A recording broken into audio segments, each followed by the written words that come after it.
The New England Patriots are 3-11 after a 30-17 loss to the Arizona Cardinals. This was the Patriots' fourth straight loss and their 11th loss in their last 13 games. It may seem like an eternity ago, but this team started 1-0 with a road win over the Cincinnati Bengals, then lost 6 straight, then won 2 of their next 3 over the Jets and Bears, and have now lost 4 in a row. And I think this is one of the worst situations in the entire NFL. And in today's video, we're going to break down how the Patriots got here, why I think this is one of the worst situations in the NFL, and what they can realistically do to get out of this situation.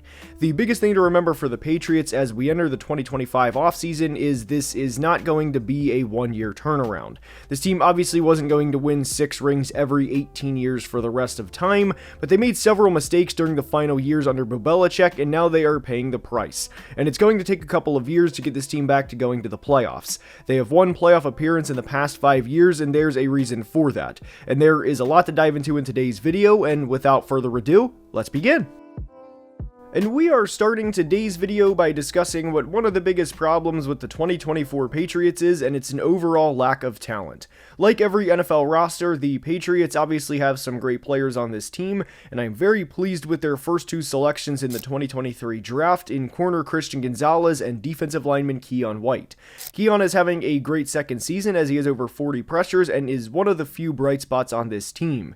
He is tied with Dietrich Wise in leading the team in sacks with 5, and obviously sacks aren't everything, but leading the team with 5 sacks in the first 14 games is the start to showing how depleted this team is.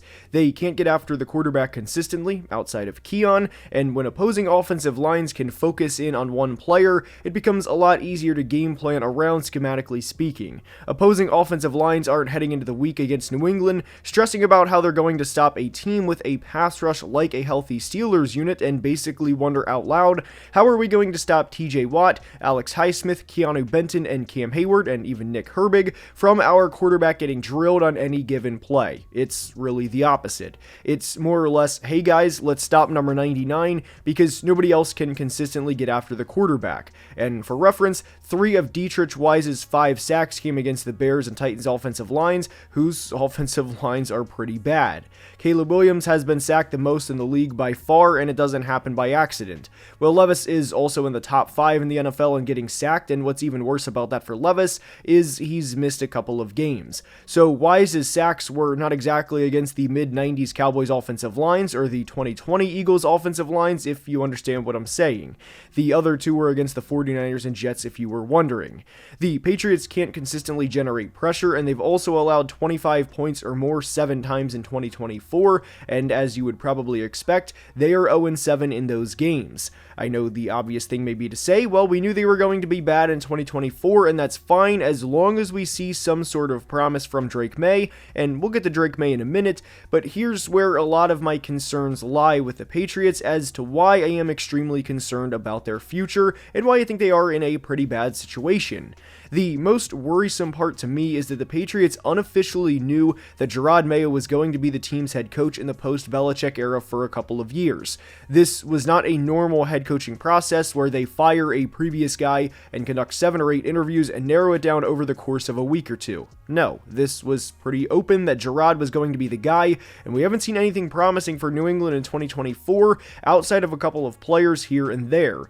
This team only put up 20 points in a game 5 times this year, and we knew it was going to be a long year offensively, but they're 23rd in points allowed defensively, and what I think is one of the most concerning parts about the 2024 Patriots is they're 28th in turnovers forced. They allow an average of 5.6 yards per play defensively, and opposing quarterbacks have thrown for 22 touchdowns to just 6 interceptions against the Patriots in 2024, and you can see when you watch this team play that they are completely outmatched more often than not.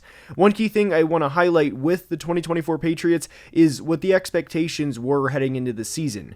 Never in a million years would I have expected Drake May to come in and lead this specific offense and this specific supporting cast to 10 wins and to have the Week 18 home game against Buffalo be for the division or for a potential playoff spot, but I was hoping maybe they'd win 6 games, maybe 7, and maybe we'd see a couple of good games here and there, and really the lone good game we've seen from the defense, too, if you want to include the opener against Cincinnati, was the Bears game in what was one of the lowest of lows for another NFL team. I don't think Gerard Mayo has what it takes to be an NFL coach, and I think we see it every single Sunday. Not only that, but there's an enormous amount of the camera panning over to Gerard on the sidelines where it genuinely looks like he has no idea what he's doing, and it looks like there is an extreme miscommunication or lack of complete communication between Gerard and the players. And oftentimes you see coaches talking directly with players about whatever, whether you can run this route better, whether you can go through this progression better as a quarterback, whether this stunt can be played better as a defensive lineman or a linebacker, but oftentimes you just see Gerard just standing there looking like he has no idea what is going on. And one of my other biggest concerns with Gerard as the current head coach of the Patriots is the complete lack of communication between him and his coaching staff. There was a situation in the Patriots-Cardinals game most recently where New England had 3rd and 1 on Arizona's 4-yard line. It's pretty clear. If they get a first down, they have 1st and goal from the Cardinals 3, and a touchdown is almost inevitable after that, especially with a quarterback as athletic as Drake May in the red zone. They are a nightmare to defend, even for as bad as the Patriots offense in 2024 has been. It should have been very simple. Let's just go ahead and get the first down, maybe even the touchdown, and cut the 16-3 lead to a 16-9, and pending the point after, a 16-10 game, and go from there. The Patriots called 2 runs right up the middle and did not get the first down, and Arizona, of course, got the ball back, and they didn't make it 23-3 directly after this possession, but they eventually made it 23-3, and obviously there is a substantial difference between a 23-3 game and a 16-10 game midway or even late in the 3rd quarter. Obviously, once you're down 23-3 on the road, 99% of the time, and probably even more than that, you are not coming back, much less with a rookie quarterback. But to make matters worse, there was a question after the game in which a reporter asked Gerard Mayo about the thought process of potentially running it with Drake May,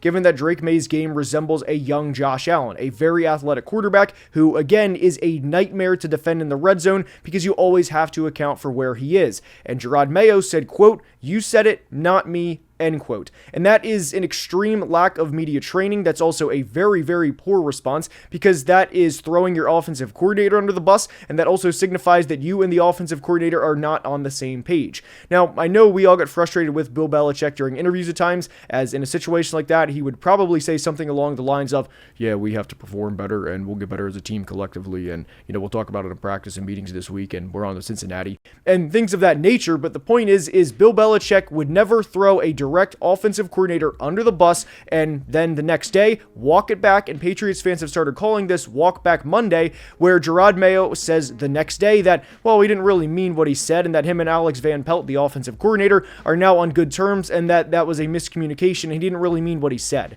There is a lot wrong with the Patriots organization right now, but to have a coach constantly walk back comments is a bad thing, and this is also a bad thing because Gerard Mayo was basically groomed over the past 4 or 5 years that he was going to be the next Patriots head coach. This was, again, not a normal head coaching search. It was all but written that Gerard Mayo will replace Bill Belichick when the time comes. And Gerard Mayo still effectively answers questions like a player. Now, I want it to be clear, I'm not anti-former player being the head coach, as there are countless examples of great head coaches across the NFL currently that are former players, and you can start to think of them immediately, whether you think of Kevin O'Connell, Dan Campbell, Jim Harbaugh, whoever, and I probably forgot a couple, but the point is, I am not anti-former player being a head coach. But when your former player head coach answers questions like he's still a player, that is a problem. And this is also a problem because the Krafts, the owners of the Patriots, basically said for years that Gerard was going to be a head coach, and how would it look after they fired him after a single season in which the Patriots severely underachieved?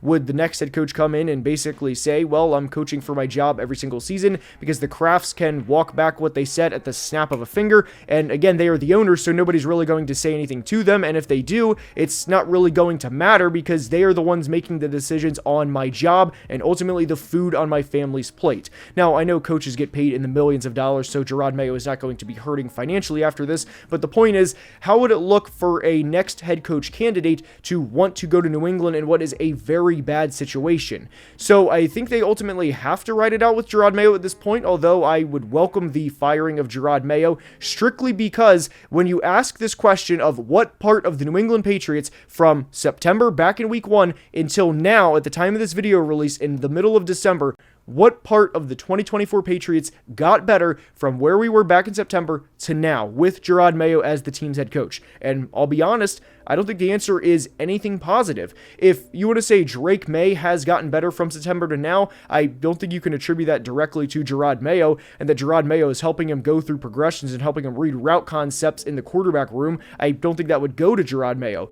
Not only would Gerard not get credit for that, but truly, what has been the most positive experience under the leadership of Gerard Mayo in year one? Is it winning on the road in Cincinnati in week one? Which I don't want to take credit away from that. That's an impressive win for anybody, but I think it kind of gets nullified when you throw in the fact that the Patriots lost the immediate 6 games after. Or maybe you want to say, hey, they won 2 out of 3 games over the Jets and Bears, both of which will finish with double-digit wins. I also have a particular bone to pick right now with Gerard because he goes on a show called The Greg Hill Show, and I found this in my research for this video, but Gerard goes on The Greg Hill Show every Monday morning, and that is what it is. Coaches are going to make media appearances, especially in the year 2024. I don't have a problem with that, but after the game in which the Patriots lost by double digits on the road and fell to 3-11, Gerard was laughing and joking around like the Patriots were 11-3 and like they just won by double digits, which is a complete lack of situational awareness. And this was about 14 hours because if you think he was on around 9:30 a.m. Eastern,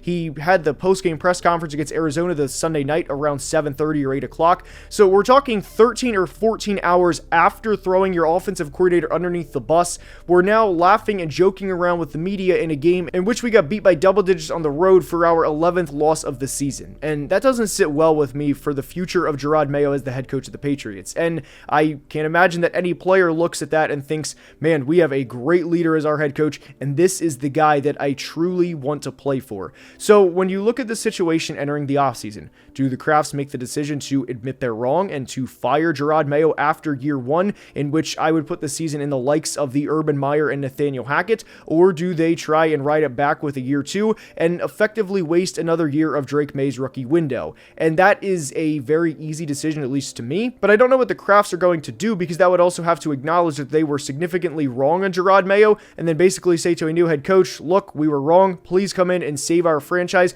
because at this point we desperately need it. Now, positively, I will say the Patriots have over $130 million in cap space, and if I were the general manager of the Patriots, Elliott Wolf, the first decision I would make this offseason is to call the Cincinnati Bengals and say, look, I don't care what the cost is. Reasonably, of course, I'm not going to trade 2 number 1 picks. You get the point.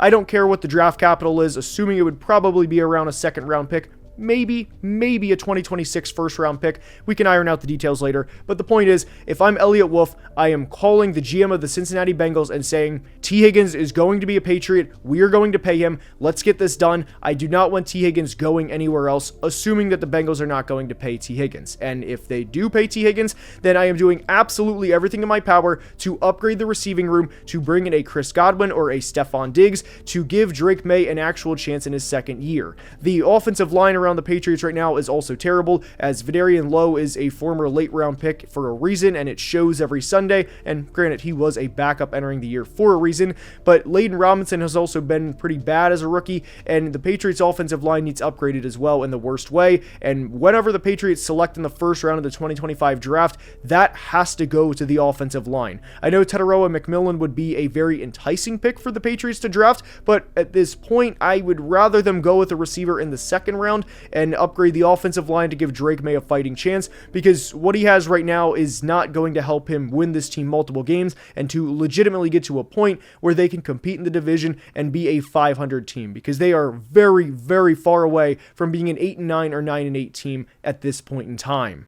One thing I do want to quickly clarify with the offensive tackle / receiver situation, both of which positions New England will need this offseason, is if they were to sign a Ronnie Stanley or a Cam Robinson, both of whom have played well in 2024, and especially Cam since being traded to Minnesota, is that they don't have to draft an offensive lineman in that specific scenario. I also don't want there to be this belief that if Teteroa McMillan is available and is the second or third best prospect in the class, but the best offensive lineman is the 13th or 14th best player in the class, that they have to go O-line at number 3 or number 4 overall when they address the offensive line in free agency by bringing in big veterans like that. That would be an ideal scenario for New England, to be able to bring in veteran guys that can really set the tone in the locker room, which New England does not have a lot of at the moment. But why I think the Patriots are in a pretty bad situation is because they are in the opposite situation as to what they had in the early 2000s. Whenever they were the big dynasty in the early 2000s, nobody wanted to go play a Tom Brady or Bill Belichick team, and nobody did for for a span of, again, 18 to 20 years.